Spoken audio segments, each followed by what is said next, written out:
we are back. So I'm reading Women Who Run with the Wolves, Myths and Stories of the Wild Woman Archetype by Clarissa Pinkola Estés. And this book, honestly, I've been putting it off because I've been so stirred and uncomfortable with some of the lines that are in here. It's not for the faint of heart. It is dense, extremely dense. There's a lot of like big words, jargon, things like that. But it is investigative, deeply investigative of the woman's soul. It is so raw. It's extremely well written, and honestly, I'm still in the I'm only on page 40, 50, but I did underline some things and highlight things that just honestly do trigger me, especially looking back on the only relationship I've ever had.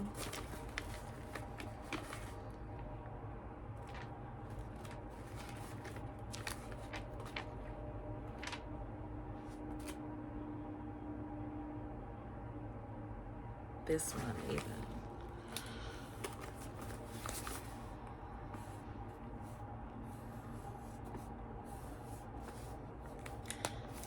Paradoxically, as her old life is dying, and even the best remedies will not hide that fact, she is awake to her blood loss and therefore just beginning to live. To me, that is you cannot live a new life without sacrificing the old one. No, you cannot live a new life without sacrificing your old life. And there's nothing that can hide it. Even the best remedies will not hide that fact that the old life is dying. There's no drug, there's no drink, there's no cocktail, there's no man, there's no party.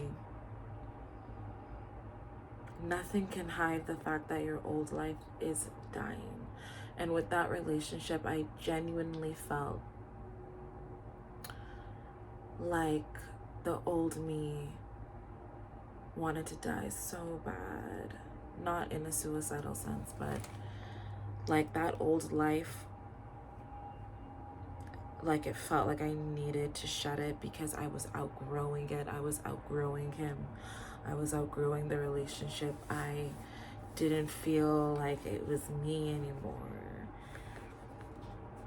And that's with anything. If you want to move on, what is moving on? Moving on is the absence of.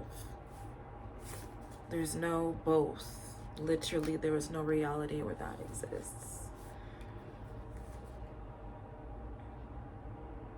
A starved soul can become so filled with pain, a woman can no longer bear it. Because women have a soul need to express themselves in their own soulful ways. I just heard a glass break.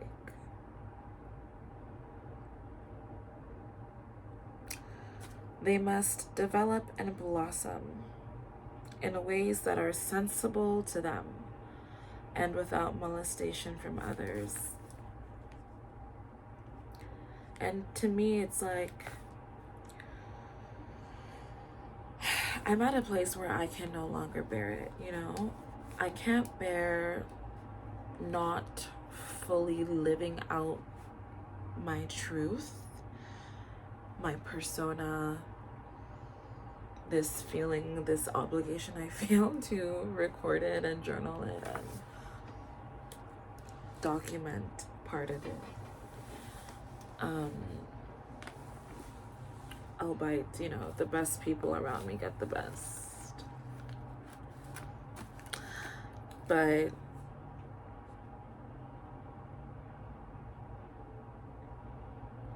I still didn't feel all that fulfilled. The more that I sit in this feeling, this vibe, the more that I'm willing to put myself, share a part of myself. I do feel like, no, this is definitely something I would love to keep doing. Like, I lose nothing. I lose nothing. Like, I'm happy to be here with anyone who understands. Oh gosh. Goodness, gosh. I have to express myself in a soulful way. I have to develop and blossom in ways that are sensible to me. And without the molestation from others, like that hits.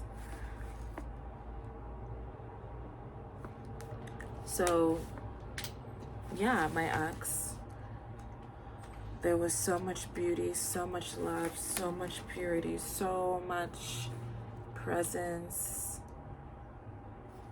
connection, sensation, everything.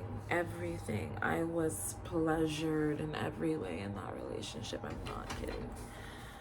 I mean that. But at the same time, the drain that it had on me, you know, I've always been nice. I've always been a nice girl. And I've been watching and listening and hearing us women saying, you know, we can't be that nice, especially if you're pretty.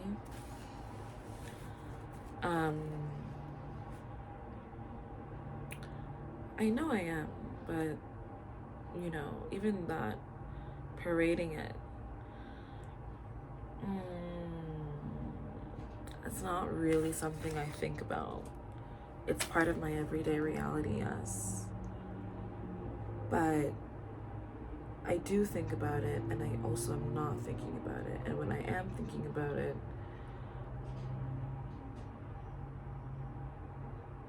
it feels cringe. Because I also have a narrative in my mind that is also anti-me. Like, to be completely frank, like, you can be anti yourself and be cute or pretty or whatever. You know, I've seen myself in all angles, all phases. Like, it hasn't always been cute, you know? Like, no one has like, I'm a human. And I humanize myself as much as I humanize other people. But I was always so nice because I was so sensitive. Too sensitive, and I am still very extremely sensitive. But I overrode intuition, and I still am. You know, like, in that relationship I did several times, and I was seduced into working on things because I did want to work on things, but I couldn't at a certain point. Like, my feral woman side came out violently towards this person because this person had been caging me for the entirety of the relationship. And I had spoken aloud, and we had tried to troubleshoot things and, you know, intentionally work on things. And we still were super in love with each other and obsessed with each other. But, you know, some men really want to control beautiful women. They really do. And I just had to step away and let go because I was beginning to lose myself in that relationship and become very angry. And that, you know, balancing feeling of shame I can have wit and charm and all the beautiful things, but I can also be very reactive and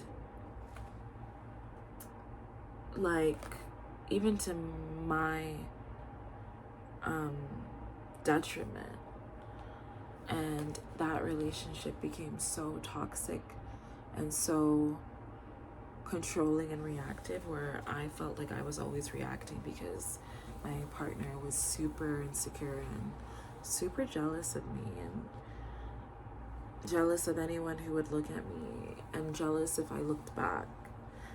You know, like no interaction was innocent. None. Looking back, it's so clear how many chances I gave him. Truthfully speaking, and he knows that. If he sees this, I've been ghosted. I've literally have not heard from this person in almost a year. Hence why I'm here reflecting, but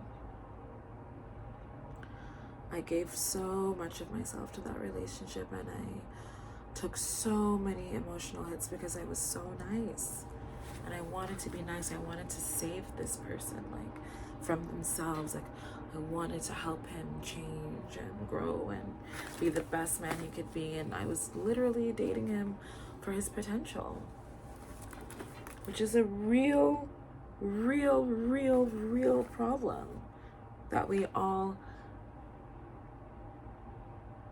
let me not generalize, we could fall into this trap.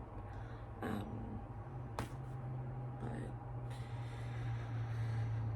I've felt so much happier, so much lighter since leaving.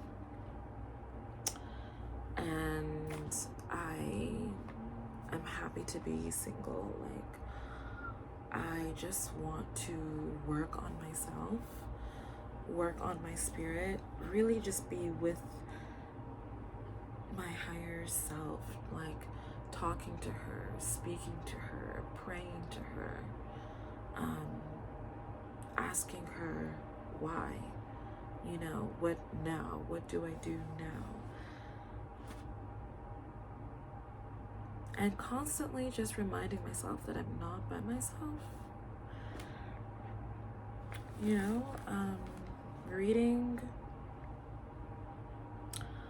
Reading this book.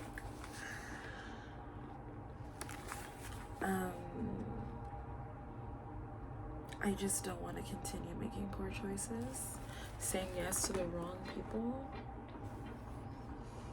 and not listening to my intuition, because not listening to my intuition is what got me into this angry feral state. It was just not cute.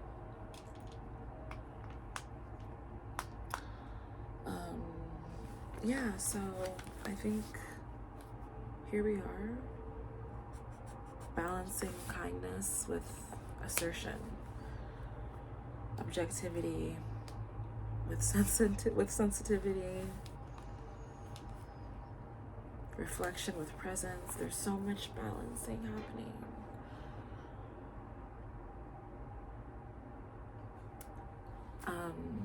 But yeah,